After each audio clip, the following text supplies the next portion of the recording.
സാധനയോടു കൂടിയതാണ് ഭാരതീയ വിദ്യകൾ. എങ്ങനെ പഠിക്കും? ആഗ്രഹിച്ചാൽ പഠിക്കാൻ പറ്റുമെന്നാണ് അതിന് ഉത്തരം. ഇതിന് ജിജ്ഞാസ മാത്രമാണ് വഴി. ജിജ്ഞാസ ഇല്ലാതെ ഇത് പഠിക്കാൻ ഇറങ്ങിത്തിരിച്ചാൽ ഒന്ന്, പഠിക്കാൻ പറ്റില്ല, രണ്ട്, അറിയാവുന്നവരുടെ അടുക്കൽ ചെന്ന് പറ്റുകയില്ല, പിന്നെ കുറ്റം പറഞ്ഞ് നടക്കേണ്ടി വരും. അറിയാവുന്നവർ ഒട്ടേറെയുണ്ട്, പക്ഷെ അവരൊന്നും അറിയപ്പെടുന്നവരായിരിക്കില്ല.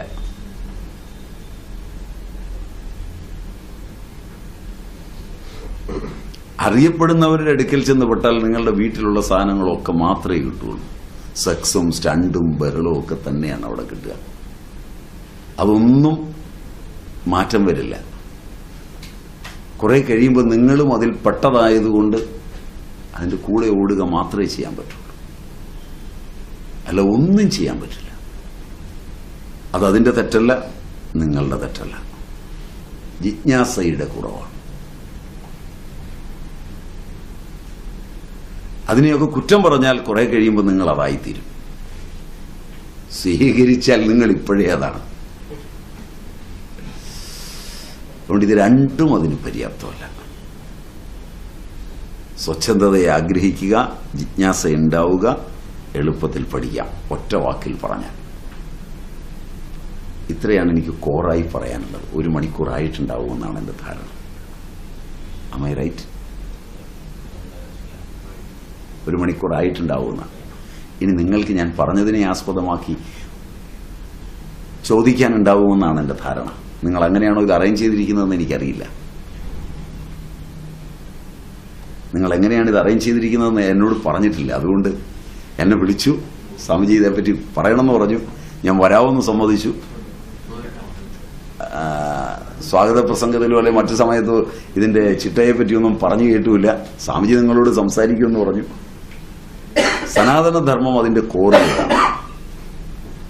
ഇത് ലക്ഷോപലക്ഷം പുസ്തകങ്ങളിലാണ് കിടക്കുന്നത്. വേദങ്ങൾ 4, പ്രാതിശാഖ്യങ്ങള്, സൗതസൂത്രങ്ങള്, സ്മൃതികള്, സ്മാർത്ഥസൂത്രങ്ങള്, ധർമ്മസൂത്രങ്ങള്, ഇത് ഇഷ്ടം പോലെ കിടക്കുന്നു. 1ഉം 2ഉം ഒന്നുമല്ല, അനേകമാണ് കിടക്കുന്നത്. പ്രകാശനം ചെയ്യപ്പെട്ടവ, അപ്രകാശിതങ്ങളായവ എന്ന് പറഞ്ഞാൽ താളിയോലയിലൊക്കെ കിടക്കുന്നവ പല ആചാര്യന്മാരും എടുത്ത് ഉദ്ധരിച്ചവ. അപ്രകാശിതമെന്ന് പറയുമ്പോൾ അതെങ്ങനെയാണ് അറിഞ്ഞത് എന്ന് ചോദിച്ചാൽ ആ അപ്രകാശിതമാണ്, പക്ഷെ അവയെക്കുറിച്ചുള്ള റെഫറൻസ് ഉണ്ട്. പണ്ടുണ്ടായിരുന്നു, ഇപ്പം ഇല്ല. അങ്ങനത്തെ കാറ്റലോഗുകളുണ്ട്. ജർമ്മനിയിൽ കിട്ടുന്നവയുണ്ട്, ഇന്ത്യയിൽ കിട്ടാത്തവ. രാധാക്രാന്ത, സൂര്യക്രാന്ത മുതലായ ദേശങ്ങളിൽ കിട്ടുന്നവയുണ്ട്, വിയറ്റ്നാം മുതലായ രാജ്യങ്ങളിൽ.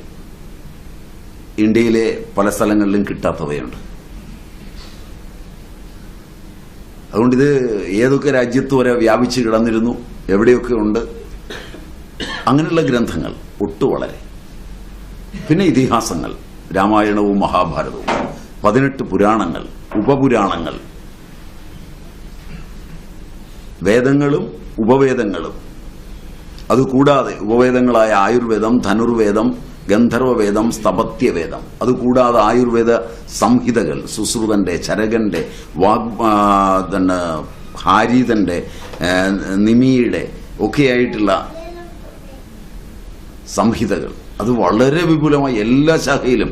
ഒരു ശാഖയിൽ ആയുർവേദം മാത്രമല്ല, ആർക്കിടെക്ചറിലും മറ്റും മയമതവും വിശ്വകർമാവിനാൽ പ്രോക്തവും ഒക്കെയായ ഒട്ടേറെ കാര്യങ്ങൾ, അവയുടെയൊക്കെ പ്രത്യേകതകൾ. ഒരു വീട് വെക്കുമ്പോൾ സൂക്ഷിച്ചില്ലെങ്കിൽ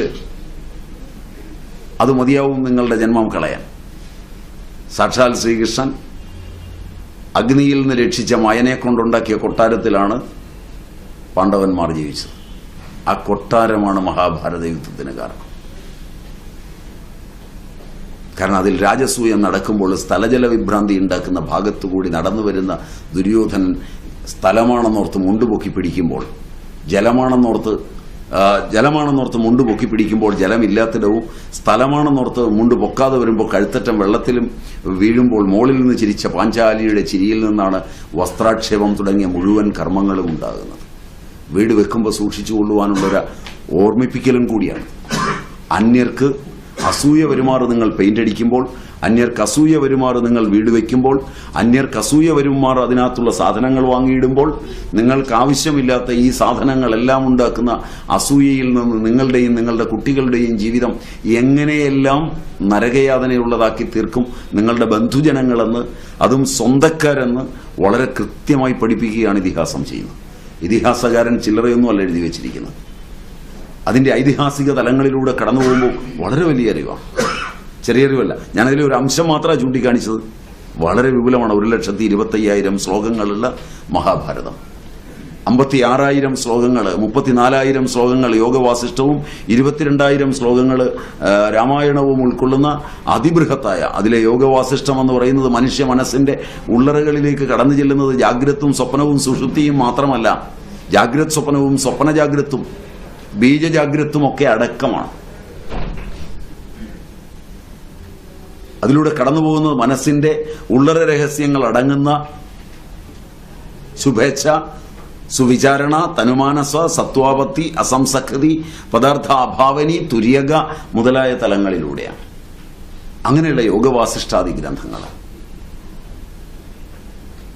ഒട്ടേറെ സാഹിത്യകൃതികൾ, നാടകങ്ങൾ, ഭാസന്റെ, ഭവഭൂതിയുടെ, കാളിദാസന്റെ, നിങ്ങളുടെ ജീവിതക്രമത്തെ ആരോഗ്യപൂർണമാക്കുന്നതിന് ഒന്നും ഈ ഗ്രന്ഥങ്ങൾ ഒന്നും വായിക്കാൻ പറ്റിയില്ലെങ്കിൽ കാളിദാസന്റെ ഋതുസംഹാരം മാത്രം മതിയാവും.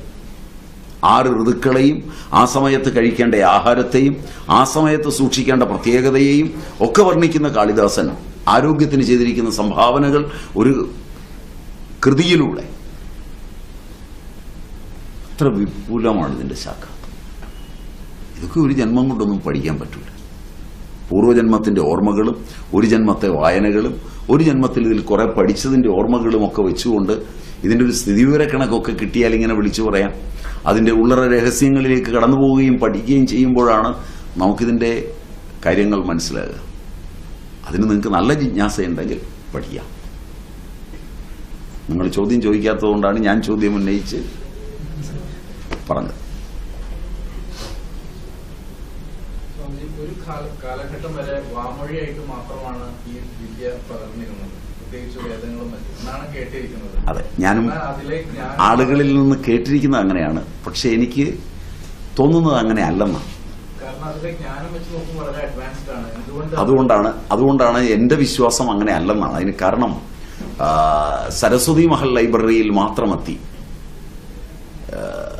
നിങ്ങൾ അവിടുന്നുള്ള താളിയോലകൾ എടുത്തു നോക്കിയാൽ അത് കാശ്മീരത്തിലെയും മറ്റു പലയിടത്തെയും താളിയോലകൾ അവിടെ കാണാം. ഈ താളിയോലകളുടെ എല്ലാം ഹാൻഡ് റൈറ്റിംഗ് ഒന്നാണ്.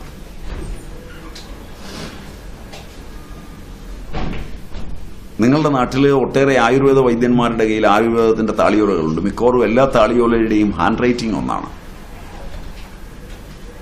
നാരായം കൊണ്ടൊരു വ്യക്തി ഇരുന്ന് എഴുതിയാൽ ഇത്ര ചതുരവടിവില് ഇത്ര കൃത്യതയുള്ള അക്ഷരത്തിൽ എങ്ങനെയാണ് ബ്രഹ്മലിപിയായാലും സാരസ്വത ലിപിയായാലും സംസ്കൃത ലിപി അതായത് ദേവനാഗരി ആയാലും തമിഴായാലും തെലുഗു ആയാലും എങ്ങനെയാണ് ഇത്ര കൃത്യമായ വടിവിൽ എഴുതുന്നത്?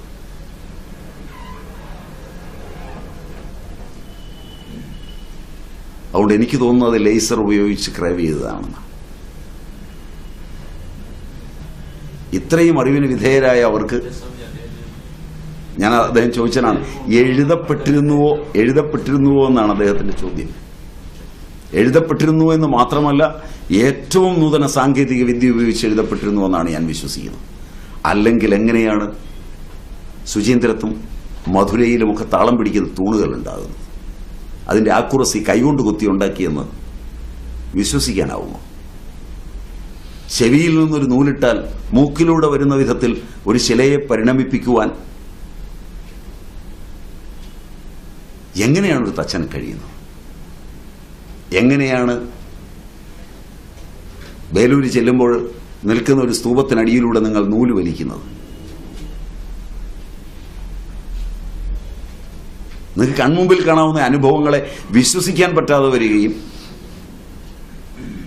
പാശ്ചാത്യ ശാസ്ത്രകാരന്മാരും ചരിത്രകാരന്മാരും എഴുതിയതിനെ വിശ്വസിക്കേണ്ടി വരികയും ചെയ്യുന്നുവെന്നുള്ളത് നിങ്ങളുടെ രാജ്യത്തിലെ ജനങ്ങളുടെ ജനിതക പരിശോധന നടത്തേണ്ടതാണെന്നാണ് എനിക്ക് തോന്നുന്നത്.